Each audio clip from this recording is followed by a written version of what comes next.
यो नमस्कार सबैजनालाई। यो जुन सरहरूले पहिलादेखि यो ग्रेडसिट बनाउने सफ्टवेयर चाहिँ एक्सेल फाइल चाहिँ आफ्नो स्कुलको विवरणसहित चलाइरहनु भएको छ नि, उहाँ सरहरूले चाहिँ यो नयाँ फाइल आउने बित्तिकै चाहिँ फेरि स्कुलको नाम चेन्ज गर्नुपर्ने, कन्ट्याक्ट गर्नुपर्ने भएकोले यसलाई सजिलो होस् भनेर जब मैले नयाँ अपडेट गराइदिन्छु, केही फङ्सन थपिदिन्छु, केही इररहरू आएको हुन्छ, त्यस्तोहरू सल्भ गरे हुन्छ, त्यस्तो फाइल चाहिँ फेरि मैले त्यो लिङ्कमा राखिदिन्छु। अनि त्यो चाहिँ सरहरूले डाउनलोड गरिसक्नु भएपछि चाहिँ त्यसलाई चाहिँ आफैले चाहिँ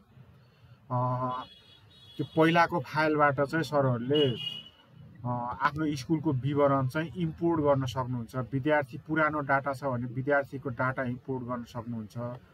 स्टाफको लिस्टहरू भरेर चाहिँ स्यालेरी फर्म त्यहीँबाट चाहिँ काम गर्ने प्रयोग गर्ने गर्नुभएको छ भने त्यो स्टाफको लिस्टहरू पनि त्यहीँबाट चाहिँ इम्पोर्ट गर्न सक्नुहुन्छ। 3वटा चिज चाहिँ इम्पोर्ट गर्न मिल्ने गरी बनाइदिएको छु। त्यसको लागि चाहिँ अब सरहरूले जस्तो सबैभन्दा पहिला चाहिँ के गर्नुहोस् भन्दाखेरि जुन सरहरूको पहिलाको फाइल छ त्यो फाइललाई केही पनि नगर्नुहोस्। अब त्यसलाई के गर्नुहोस् भन्दा जहाँबाट मैले यसरी चाहिँ लिङ्क पठाइदिएको हुन्छु, जस्तो अब व्हाट्सएपमा अर्थात् कुनै माध्यमबाट मैले लिङ्क पठाइदिएको छु भने, अर्थात् सरहरूले यसरी मैले पठाएको लिङ्कबाट यस्तो भयो भने यो यहीँबाट पनि डाउनलोड गर्न सक्नुहुन्छ। यहाँ मैले 3वटा लिङ्क राखेको छु। यो चाहिँ विशेष गरी यो कतिपय सरहरूकोमा चाहिँ माइक्रोसफ्ट अफिस चाहिँ एकदम पुरानो भर्सनको भएकोले फाइल डाउनलोड गर्नुभयो तर अब चलेन भन्ने कुरा गर्नुभयो। त्यसको लागि चाहिँ सरहरूले यो माइक्रोसफ्ट अफिस भनेको अनलाइनबाटै डाउनलोड गरेर चाहिँ इन्स्टल गर्न सकिन्छ। त्यसो हुनाले सरहरूले चाहिँ यो मैले राखेको लिङ्कमा अर्थात् गुगलमा गएर पनि के गर्न सक्नुहुन्छ, त्यो Microsoft office ISO file download भनेर चाहिँ सर्च गर्नुभयो भने त्यहाँ विभिन्न वेबसाइटहरूले दिइरहेको हुन्छ। त्यसबाट चाहिँ डाउनलोड गर्न पनि सक्नुहुन्छ। नभए मैले राखिदिएको यो लिङ्कबाट चाहिँ यो 1-2टा लिङ्क राखेको छु। यो मध्ये जुनसुकै लिङ्कबाट पनि एउटा लिङ्क खोलेर त्यहाँबाट चाहिँ फाइल डाउनलोड गरेर चाहिँ इन्स्टल गर्न सक्नुहुन्छ पुरानोलाई। जस्तो मैले एकलाई खोलेँ भने यसो गरी खोल्ने बित्तिकै यहाँ चाहिँ छुट्टै एउटा वेबसाइट खुल्छ। यो भनेको मेरो वेबसाइट होइन, यो चाहिँ गुगलमा पाइने वेबसाइट हो। अब यसो गर्नुभएपछि यहाँ तल जानुभएपछि यहाँ यसमा धेरै खाले अफिस छ। अब 2021, 19, 16, 13, 10। अब कतिपय सरहरूकोमा चाहिँ कम्प्युटर चाहिँ लेटेस्ट खालको तर विन्डो चाहिँ 10, 11 नै भएका, तर यो माइक्रोसफ्ट अफिस चाहिँ के रहेछ भन्दाखेरि 7 भएका। त्यो 7तिर त चल्दैन, यो फाइल त धेरै पुरानो भर्सन हो। त्यो 7 भनेको यो अहिले मैले बनाएको फाइल भनेको लेटेस्ट भर्सनमा बनाएको फाइल हो। त्यसो हुनाले कम्तीमा पनि यो 2016 भन्दा माथिको भर्सन चलाउनु भयो भने चाहिँ ठिक हुन्छ। जस्तो योभन्दा माथिको भर्सन डाउनलोड गरेर यहीँबाट डाउनलोड गरेर चलाउन सक्नुहुन्छ। यहाँबाट डाउनलोड गर्नु होला, यहाँबाट क्लिक गर्दै जानुभएपछि डाउनलोड गर्नुहोस्, अनि पुरानो भर्सनलाई अनइन्स्टल गर्नुहोस्। अनि कम्प्युटरले रिस्टार्ट गर्न माग्यो भने रिस्टार्ट गरेर फेरि चाहिँ यो नयाँ भर्सन इन्स्टल गर्नुहोस्, त्यस पछाडि चल्छ होइन। अनि अर्को कुरा चाहिँ अब यो अफिस नभएको खण्डमा हो होइन, अफिस छ, सबै कुरा ठिक छ, चलिरहेछ भने चाहिँ सिधै सरहरूले के गर्न सक्नुहुन्छ भन्दाखेरि यो ग्रेडसिट मेकर डाउनलोड लिङ्क भन्ने छ, यो लिङ्कमा चाहिँ क्लिक गर्नुभयो भने अर्थात् मैले सिधै फाइल पठाइदिएको छ भने फाइलै डाउनलोड गर्नुभएको छ भने जे गर्नुभए पनि हुन्छ।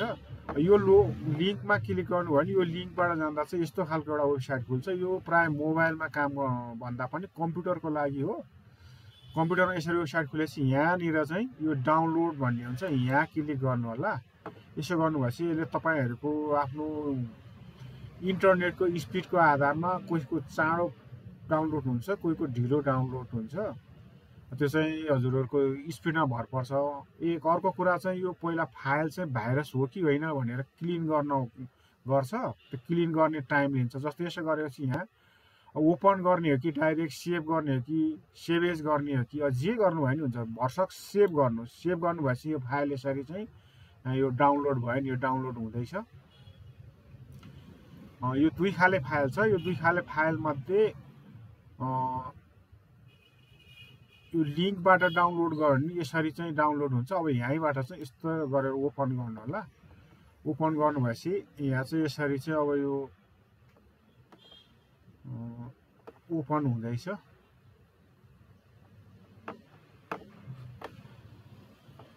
भाइरस स्क्यान भइरहेछ, त्यो भएर नि स्लो भइरहेको। मेरोमा चाहिँ एन्टिभाइरस छ।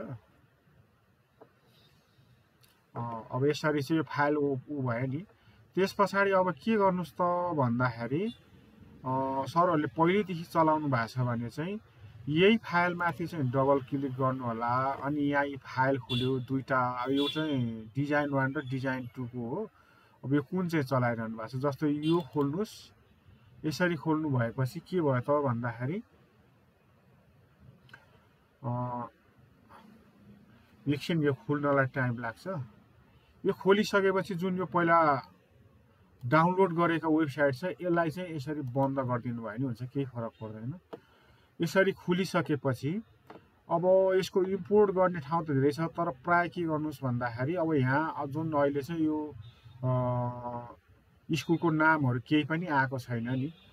अब यो सरको आफ्नो आफ्नो स्कुलको नाम फेर्न चाहनुहुन्छ भने चाहिँ ठ्याक्कै विद्यालयको नाम परिवर्तन गर्नुहोस्, जानुहोस्। अब यहाँबाट चाहिँ तपाईँहरू गर्न सक्नुहुन्न। यो चाहिँ पेमेन्ट गरिसकेपछि मैले चेन्ज गरिदिन्छ। जुन सरहरूले चाहिँ पहिलेदेखि कसैले पेमेन्ट गरेर सुरुमा मैले फ्री छोडेको थिएँ, त्यो बेला पनि सरहरूले चाहिँ स्कुलको नामहरू चेन्ज गरेर चलाउनु भएको छ भने उहाँ सरहरूले चाहिँ यो पहिलेको फाइलबाट विद्यार्थी विवरण तान्नुहोस् भन्नेमा क्लिक गर्नुहोस्। यसो गर्ने बित्तिकै अर्कै एउटा चाहिँ मेनु खुल्छ। अब यसमा 3वटा अप्सन छ। एउटा चाहिँ पहिला प्रयोग गरिएको फाइलबाट विद्यालयको नाम ठेगाना र अन्य विवरण तान्नुहोस् भन्ने छ। अर्को चाहिँ पहिले प्रयोग गरिएको फाइलबाट विद्यार्थीको रेकर्ड विवरणहरू इम्पोर्ट गर्नुहोस् भन्ने छ। अर्को चाहिँ पहिला प्रयोग गरिएको फाइलबाट सबै कर्मचारीको विवरण इम्पोर्ट गर्नुहोस् भन्ने छ। 3वटा फाइल छ, अप्सन छ। यो 3वटा मध्ये स्कुलको नाम चेन्ज गर्ने भए सरहरूले यो फर्स्टमा यसरी क्लिक गर्नुहोस्। यसरी क्लिक गर्नुभएपछि जुन यो एउटा विन्डो खोल्यो नि। अब यसमा चाहिँ जुन मानिलिउँ पहिल्यैदेखि सरहरूले इन्स्टल गरेर चलाउनु भएको फाइल छ भने कहाँ छ त्यो ठाउँमा जानुहोस्। त्यसको लागि यसो गरेर यहाँबाट दिस पीसीमा क्लिक गर्नुहोस्। अब यो ड्राइभ खुल्यो नि। ड्राइभ खुलेपछि सरहरूको कहाँ छ त्यहाँ जानु होला। अब विशेष इन्स्टल गरेर चलाउने सरहरूको लागि चाहिँ जस्तो यहाँ छ। अब यसो गर्नुभयो भने यहाँ जानुहोस् डीमा। डीबाट चाहिँ यो के छ त ग्रेडसिट हो सफ्टवेयरमा क्लिक गर्नुहोस्। यहाँ चाहिँ यो अरूमा नचलाउनुहोस्। यो खालको फेस खुल्या छ भने चाहिँ तपाईँको यो ग्रेडसिट डिजाइन 1 छ। यो अर्को खालको यहाँनिर एउटा छुट्टै हरियो कलरमा आउने हो भने चाहिँ त्यो ग्रेडसिट डिजाइन 2 छ होइन। त्यसो हुनाले यो 1 हो कि 2 हो त्यो तपाईँहरू निरो गर्नु होला। त्यस पछाडि के गर्नुहोस् त यो 1 हो भने यो 1 क्लिक गर्नु होला। अनि यहाँ भएका फाइललाई यसरी सेलेक्ट गरेर चाहिँ ओके गर्नुभयो भने के हुन्छ त भन्दाखेरि सरहरूको पुरानो रेकर्ड चाहिँ यहाँ सर्लक्क चेन्ज भएर आइदिन्छ। जस्तो यसको चाहिँ सेम नाम भएकोले यो चेन्ज नहुन सक्छ, किनकि त्यो अर्कोमा पनि नयाँ नाम छैन, त्यो यही सेम नाम छ। यसले अहिले काम भइसकेपछि मेसेज दिन्छ यो काम गर्दैछ। यहाँ यसरी पिलिक गरिरहेको छ। जबसम्म मेसेज आउँदैन तबसम्म चाहिँ सरहरूले पर्खिनु होला। अर्को कुरा सरहरूको कम्प्युटर एकदम स्लो छ भने निकै बेर टाइम लगाउँछ। त्यतिखेर चाहिँ के भयो ह्याङ भयो यताउता भनेर गजाकगुजुक गरेर बन्द गर्ने काम नगर्नु होला। यसले मेसेज नदिँदासम्म पर्खिनु होला। जस्तो यसो गरिरहेछ यसले टाइम लगाइरहेछ हेर्नुहोस् है। यसले चाहिँ किन भन्दा त्यो भित्र भएका अर्को फाइललाई ओपन गरेर त्यहाँ भएका सबै डाटा रिड गरेर त्यसको फाइल नामहरू सबै रेकर्डहरू चाहिँ यसमा कपी गरेर त्यो पुरानोलाई क्लोज गरेर अनि मात्रै मेसेज दिन्छ। त्यसो हुनाले सरहरूको आफ्नो कम्प्युटरको स्पिड अनुसार ढिलो चाँडो हुनसक्छ, पर्खिनु पर्ने हुन्छ त्यो चाहिँ। अब मेसेज आयो नि यसले के भने त schools detail import successfully in your workbook from previous workbook भन्यो। अब यसलाई ओके गरिदिनु होला।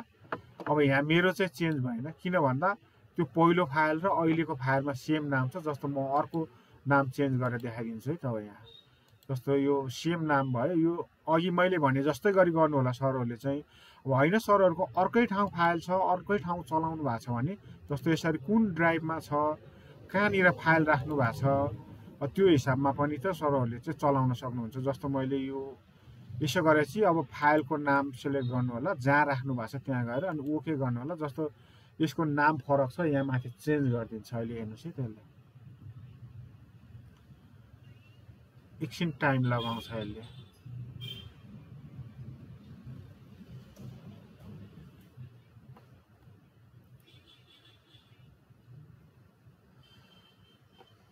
किनकि काम हामी मान्छेले गर्दा धेरै टाइम लाग्ने काम, यसलाई पनि केही समय लाग्छ। त्यसो हुनाले हटबटाएर हुँदैन, एकछिन पर्खिन पर्ने हुन्छ, गर्ने काम गरिसक्न दिनुपर्छ। मान्छेले भने त्यो सबै काम गरिरहनलाई धेरै बेर लाग्न सक्छ। यसले चाहिँ सिस्टमली गर्ने हुनाले एकछिन पर्खिदिने फुर्सद हुन्छ, त्यतिखेर बसिरहने, जबसम्म मेसेज आउँदैन तबसम्म बसिरहने। अब जस्तो यसले काम गर्दैछ, यो बिजी देखाइरहेछ यो।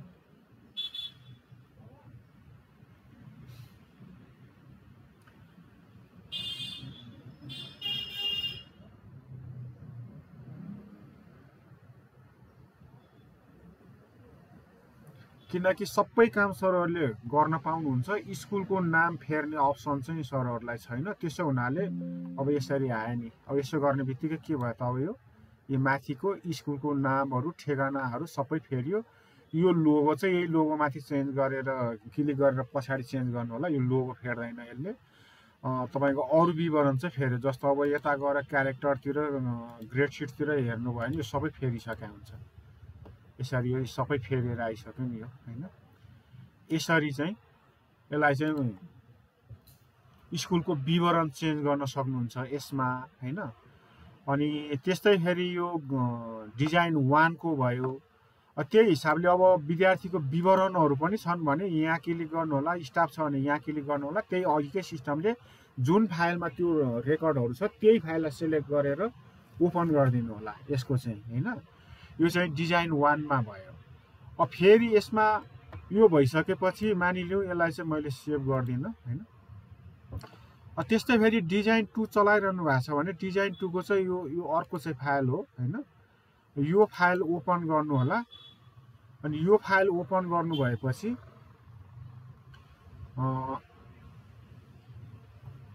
यसरी यो ओपन हुन्छ। ओपन गरिसक्नु भएपछि जस्तो मानिलिउँ यसलाई यहाँ जानुहोस्, यहाँ पुरानो फाइलबाट स्कुलको विवरण गर्नुहोस्। यसको चाहिँ यो अरू ठाउँ चाहिँ सबै चेन्ज गर्न सक्नुहुन्छ, यो माथि हेडिङ मात्रै चेन्ज हुँदैन। त्यसो हुनाले यसलाई पनि के गर्नुहोस् त भन्दा यहाँ क्लिक गर्नुहोस्। अनि जहाँ सरहरूको अघि नै भने जस्तो जहाँ चाहिँ सरहरूको चाहिँ फाइल छ त्यहीँ गएर चाहिँ सरहरूले के गर्नुहोस् त भन्दाखेरि यसरी चाहिँ फाइल सेलेक्ट गरेर ओके गर्नुहोस्। ओके गर्नु भएपछि यसले पनि एकछिन टाइम लगाउँछ।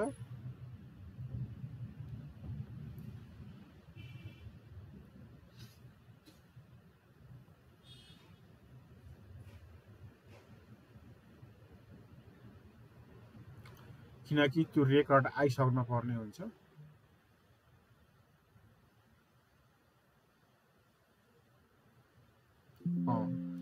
यसले मेसेज दियो, यसको चाहिँ थोरै भएकोले चाँडो आयो होला। जस्तो यहाँ चाहिँ त्यसकोमा रेकर्डको म्याच भएन, त्यसैले यो ब्ल्याङ्क देखायो, तर आउन चाहिँ आउँछ। जस्तो मैले अर्को गरेर हेराइदिन्छु, सायद त्यो रेकर्डसँग म्याच भएन होला।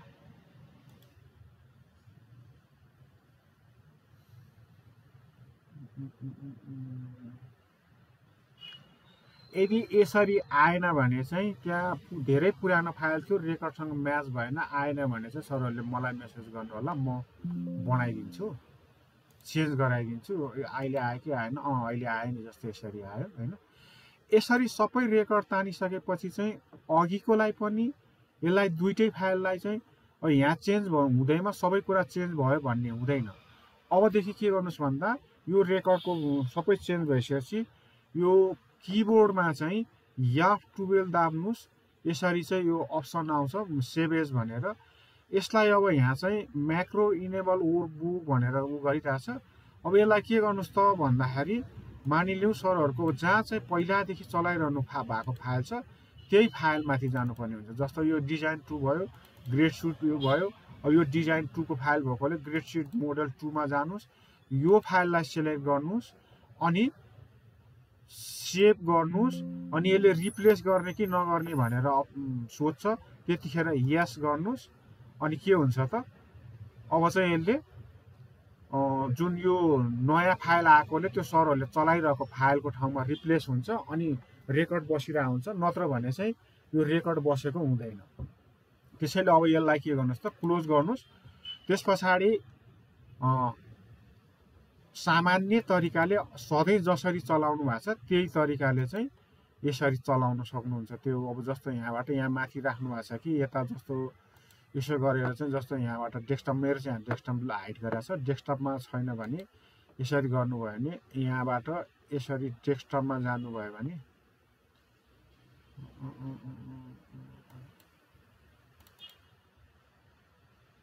मेरो चाहिँ डेस्कटप हाइड छ। सररको जस्तो मैले यहीँ देखाइदिन्छु। सररको त यस्तो होला नि त, यो भ्यू गरेर यहाँ जानुभएपछि यहाँ डेस्कटप देखाउने होला, अनि यो होला होइन।